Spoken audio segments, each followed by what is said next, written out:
I toyed around with the PS4 Pro, played Watch Dogs 2, The Last of Us, Uncharted 4 and Call of Duty Infinite Warfare, and all I can say is that it's a missed opportunity. Let me know what you think of the PS4 Pro and don't forget to hit that like button.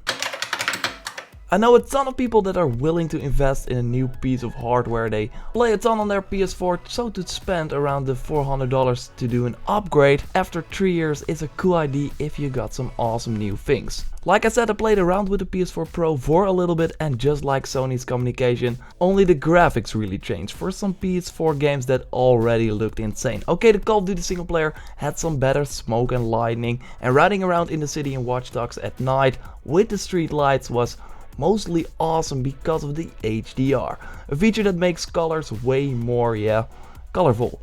Orange is really orange and you mostly see the difference when you turn on the HDR on and off. In NBA 2K17 the HDR feature also shines. Because of the many colors on the screen, the shirts, the people in the audience, it's insane. You don't know what you're missing, but when you switch the HDR on and off in real time, you really don't want to go back. But HDR is also supported on the normal PS4. You just need an HDR TV. Although I can imagine that 4K HDR looks better, but 4K just overall is not that impressive. It's not that huge leap at all. It doesn't make games like Call of Duty multiplayer that already don't look very good any better. It doesn't change it at all. If you put a random person in front of a TV and, for example, say, is this a 4K game on a PS4 Pro or a game on a normal PS4, then they will not see the difference. Maybe games that are coming out later like Horizon and Mass Effect and many titles after that will make better use of the PS4 Pro capabilities, but right now it's not interesting at all. And to go back to my intro, I was ready to spend $400 on an upgrade just like many other PlayStation fans. I sat there with my wallet during the press conference, but it was a total letdown. After toying around with the console, I feel the same. This is a missed opportunity. I want unique features that I can't have on my regular PS4 because of power. Not just better graphics, because like I said, I like my PS4 games just fine.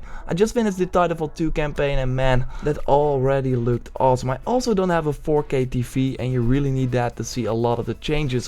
What I mean with unique features is, it's just simple. Not game-changing features, no exclusive games. I understand that why that's not possible, but let's say split screen. We hear from developers that, oh, split screen, we can't have that or we don't launch with it because it's too hard. For example, Uncharted 4 doesn't have split screen in their multiplayer because, quote, it's technically challenging, there are many hurdles and obstacles that we would need to overcome if this feature is ever to be delivered, end quote. Mostly because of the hardware, it's hard to make a game run with a split screen because you essentially need two screens running at the same time. As we saw with a lot of games that do have split screen, it just looks worse and the frame rate might drop as well. But why is that, do you think? Because the hardware that the game runs on is not capable. It's already pushed to the limits with a single screen, so to make them separate is just a pain. But with the PS4 Pro, this should not be an issue. The PS4 Pro runs PS4 games on a way more powerful hardware that can probably feature split screen without a loss.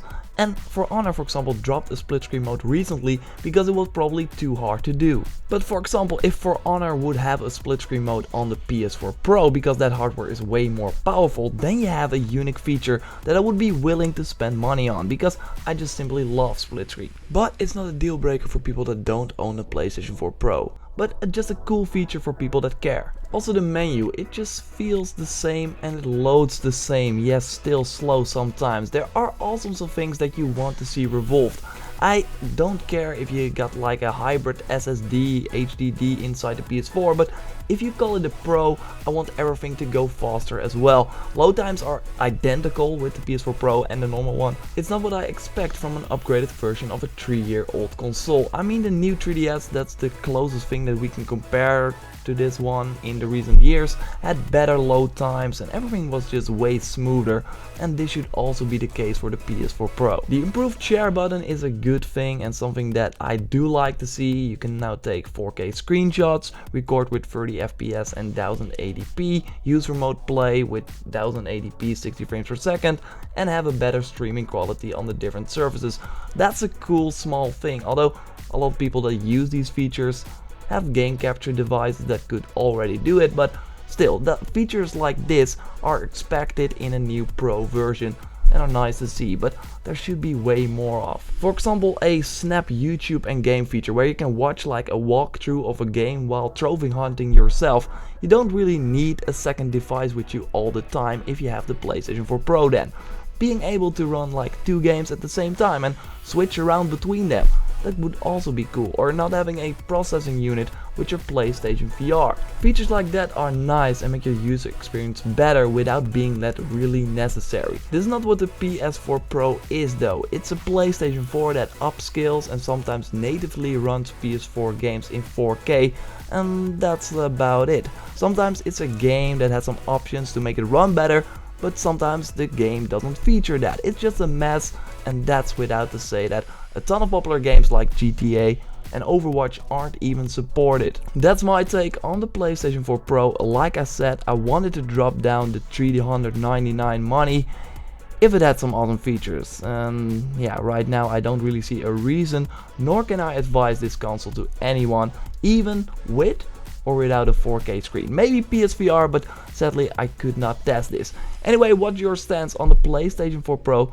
Let me know in the comments down below. Like this video if you did, subscribe for way more PlayStation 4 Pro content, and I will speak to you next time. Goodbye.